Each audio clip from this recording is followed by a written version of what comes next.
When are we going to stop it, y'all? Every time we question whether this kid is the guy for the Carolina Panthers, you always end up with the answer that you don't want. Because you keep asking the same questions and you keep getting the same answers. Let it go. Let it be. This is your quarterback and you will respect him. And you know his name. I don't even have to say it. You feel me? You know his name. Respect that. You feel me? That's QB1. This is the quarterback that has you playing the most successful brand of football since your very own Cameron Newton. Why keep questioning what this is? Let it play out for one. He's a first round pick. He has a 5th-year option that it seems like the team is gonna, you know what I'm saying, take advantage of. Let it play out. There is no need to rush it. There is no quarterback coming in the NFL draft that I believe everyone would agree is the guy we should take to move forward with. There isn't a guy in free agency that I believe everyone would agree is better than the guy that you currently have. So stop it. Let it be. What Michael Jordan said, get some help. Go get some help. Whatever it is, whatever problems you got, big dog, with my quarterback, nix that. This is my guy. For the remainder of this year and for the foreseeable future, this is my guy. So hold that down. But all in all, this was a fantastic performance by the Carolina Panthers. This is one of those games where you really have to take heed that any given Sunday is a real thing. You have to come out and bring it each and every week. And the margin of error in the NFL is so small that a couple plays here and there can change the entire outlook of a game. You talk about how this game started out. The Rams get a great kick return and get a 15-yard penalty added on top of that. They go right down and score. Boom, boom, boom. Like, I'm thinking in my mind, this is a team that just came off of a short week and a bad performance against the San Francisco 49ers on the road, missing guys like Trayvon Mulrick and J.C. Horn. How in God's name are we going to be able to face the team that is being heralded as the best in the league at this current moment, the number one seed in the NFC at this current moment? Everybody feels, and a quarterback that had thrown 28 touchdowns since his last interception. How are we going to stop this? And this is why you got to go out and play the game each and every week. Because you talk about how the offense responded after the touchdown drive. That's exactly what you want to see. Go right down, drive it down. And you saw early on in that game what the MO is going to be. We're going to run the football. We don't know how many deep shots we're going to be able to take in this game. The weather's bad. We're going to lean on what we do best, and that's running the football. Chuba Hubbard. Kudos to that young man. Because everyone had written them off within the fan base. I've seen many people be ready to just get rid of Chuba, trade Chuba, give Rico all the touches, don't even try to establish Chuba at all. I think some of y'all gotta realize that you are not a coach. You maybe don't understand how important it is to have a duo of backs or a stable of backs that can all come in and run with confidence. Chuba Hubbard is a guy that ran for 1,000 yards last year and was the heart and soul of your offense last season. He's been the heart and soul of this team. When you've seen this team play well, Chuba Hubbard's typically on the other side of it. So to throw away the guy because he was coming off of a calf injury, mind you, at that position, and not allowing him to work himself back into game shape, back into form, is very naive of me and you. And it just goes to show how quickly people's minds can be changed depending on one bad performance, or how quickly they can forget what you've done and what you've been in just a small window of time. And the thing the Panthers fans have to be thankful for is that you have 2 running backs that are capable 1,000-yard rushers that are starting to find it this juncture of the season, where the weather's going to get worse. It's going to get nasty. It's going to be a lot of cold and wet days coming up here soon, especially here in the Carolinas. And you have the right attack to be able to withstand those elements. You got to be thankful for the thing that that just kind of dropped into your lap. You know what I'm saying? Yeah, Chuba Hubbard had a great performance in that game, and Dave Canales establishing that ground game paid huge dividends as you moved on later throughout the game because you shortened that game up so much so. This is one of the fastest played games I think of the season, if I'm not mistaken. That game ended. That game played a total runtime of 2 hours and 43 minutes. That was a very quick game, and it played exactly how you would want it to play out. Kudos to Jero Avero's unit. That was not pretty. That was not pretty, and I'll be the first to say that I think Sean McVay and Matthew Stafford missed some opportunities throughout that game that I know they're going to be looking back at and banging their head on the wall that how did they not make these plays? These are plays that they've made all year, but that just goes to show how small the margin of error is. You talk about the red zone interception by Nick Scott, Derrick Brown being one of the best defensive players in the game. See, this is what I've loved about this year's defense and the guys that we decided to pay. Derrick Brown and J.C. Horn. Those two guys show you each and every week why they were paid the money they were paid, and they're worth every single penny. These were the right guys to put the money behind and say, hey, these are our franchise cornerstones. These will be the guys that will lead this team for the foreseeable future. These guys have the right mentality. They play. They bring their lunch. They bring their hard hat and their lunch pail each and every Sunday, and they make it happen. You talk about JC with the 2 interceptions last week. You talk about Derrick Brown with the strip sack fumble to win the game, and the bad pass that led to an interception. 2 turnovers that completely. Those 2 plays helped you win this game. And then you talk about other guys that stepped up. In the absence of having no J.C. Horn or Trayvon Mullen, Mike Jackson, a guy that you traded a 7th round, you traded Michael Barrett, who was I believe was his 7th round pick. You flipped him for Mike Jack at the start of last year. A starting level corner for a 7th round pick that I don't even know is even on an active roster current day or is even recorded a stat. You got that. You got Mike Jack for that. So kudos to Dan Morgan, first of all. Mike Jack, though, huge. Huge. Because if that pick six does not happen, you do not win that football game. Every single play made by this defense was critical to you winning this football game. And your offense had to bring it. And this was a game where I'm like, dude, like you're missing your best corner. You're missing one of your starting safeties. A bunch of guys, a lot of young guys got to step up. And when one of those young guys, being Lathan Ransom, he's shown great flashes, dog. He's a thumper. Real live thumper. Comes through with bad intentions every single time. A heat-seeking missile. Had a big-time sack against Matthew Stafford. He shows you that, here's the thing. Because with Lathan Ransom, I remember being a little puzzled. I liked the pick, but we had already signed Trayvon Mullen. And I was more so under the impression that we needed a deep safety more so than another strong. Lathan Ransom has shown his versatility in being able to cover. And they've been able to utilize him even with Trayvon Mullen being on the field as well. And having Trayvon Mullen be out for this game due to a suspension, I thought Lathan Ransom came in and did exactly what he needed to do. Help this team out, and against a great opponent at that. Like, this wasn't an easy game to ask a rookie to come in and play. But at this juncture of the season, your young guys aren't young guys anymore. They're still young, but you ain't a rookie. You're not a baby no more. We expect you at this point. We're playing meaningful football in the month of November at the time that game was played. And we're going into December. We ain't got no time for excuses about you being young. We don't all have time to wait on that.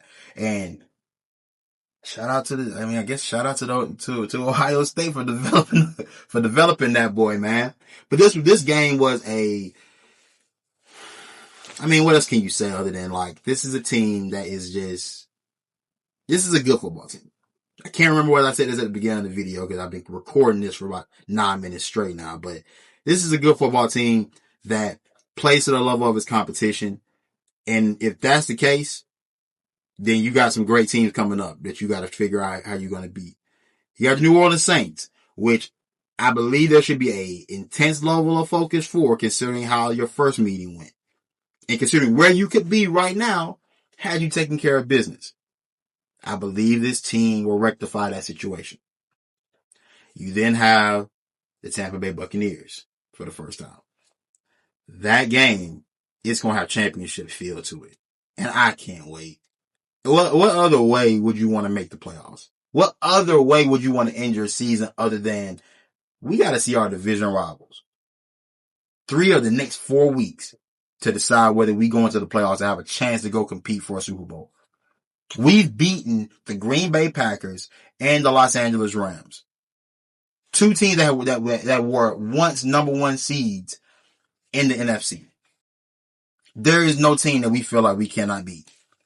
There is no matchup that we feel like it can be too great. I've had to be shut up, and I've been forced to give my team, have more confidence in my team than what I've been willing to give. But they've shown to this point that, brother, can it go one way? It can. But can it go the other? It can't. So each and every week I have to be tuned in, glued to my television and say, F it, let's see what happens. And it's fun. I cannot lie. It is the funnest thing to sit there and be able to just say, F it, bro, let's get to it. Like, oh shit, here we go again, y'all.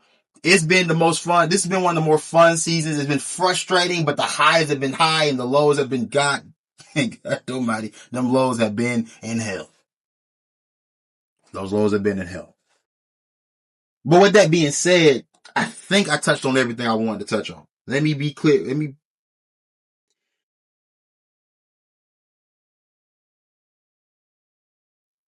Yes, I did.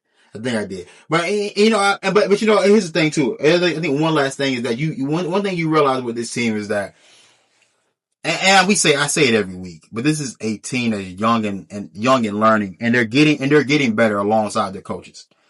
Like Canales is getting better alongside of his quarterback. Bryce Young is getting better alongside his young receiving core.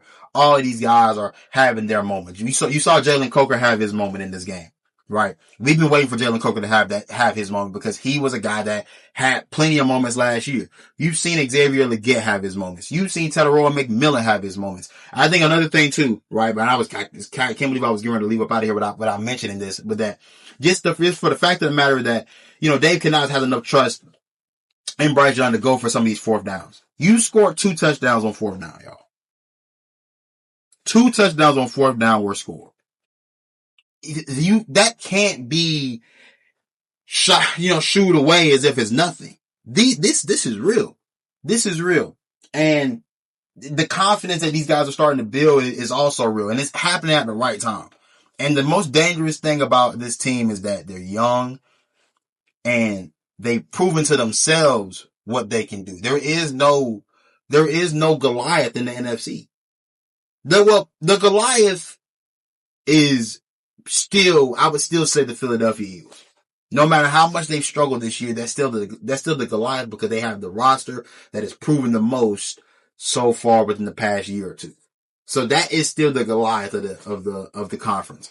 But do you not think you can go in there and figure it out? I mean, how many more good teams do you have to beat in order to feel like you can go beat anybody? I think that's kind of where the mindset is for me.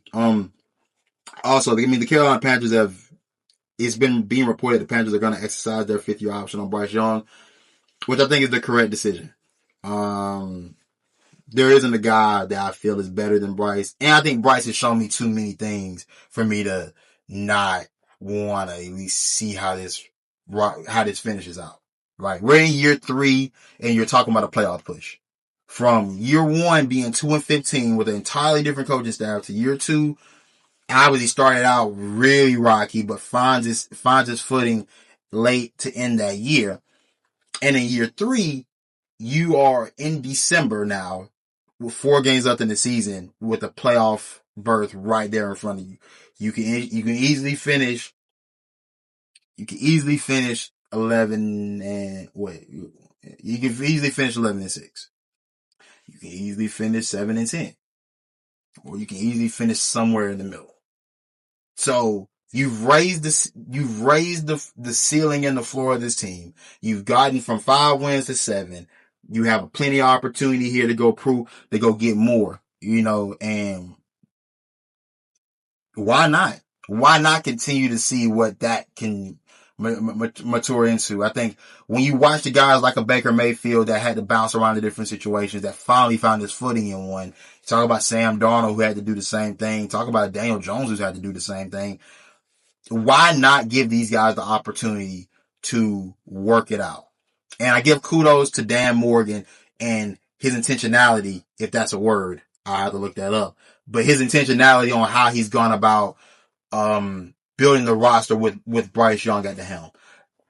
In the second, in Bryce's second year, fully transforming the offensive line, signing Robert Hunt and Damian Lewis, getting guys like Yashin Nijman to be your backup, guys like K Mays now being back in the rotation.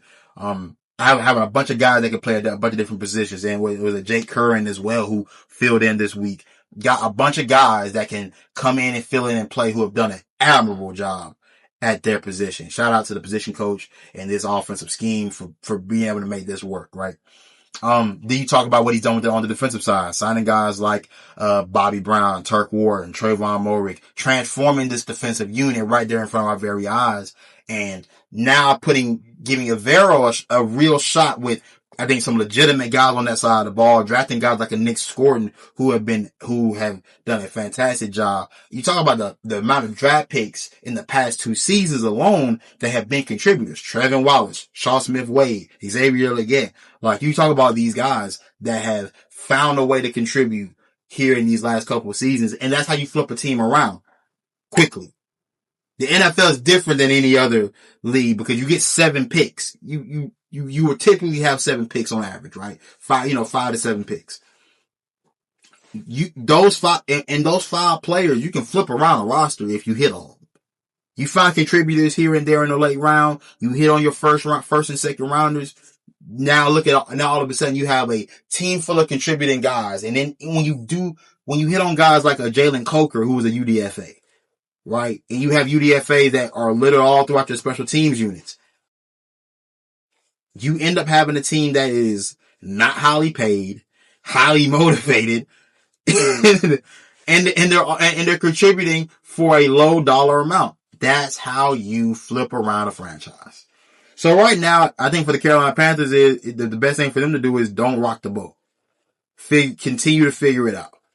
Because Davis' team is seemingly figuring it out as he goes. We still wonder what he's going to give us each and every week from a play calling standpoint. But when he decides he's going to stick with something, he's going to roll with it. We found success. And again, back to a point I made a couple of weeks ago. Different types of styles. Being able to win with these different types of styles are going to pay huge dividends when we make the playoffs. And with that being said, this is John Dropper Sports. I'm your host, Shanti Stewart. Like and subscribe to the channel, and I'm out.